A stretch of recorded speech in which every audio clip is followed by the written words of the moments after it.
So here is the replacement Fluke 113, and we have exactly the same wishy-washy display. The dreadful backlighting where it's bright there and just doesn't even reach over this side.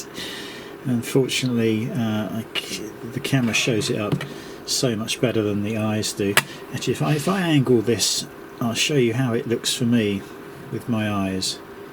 Like that. And to see it properly, I've got to lay it right the way down like that.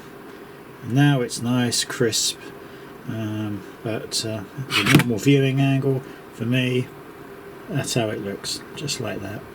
Absolutely useless. So second one, same issue, the clamshell's not sealed, the battery is pre-fitted, and yeah, that will be going back to Amazon, and that is the end of my purchasing Fluke equipment, unless it happens to be one of the very expensive made in America Flukes. Interesting to know what other people's experience with these cheap Chinese Flukes is.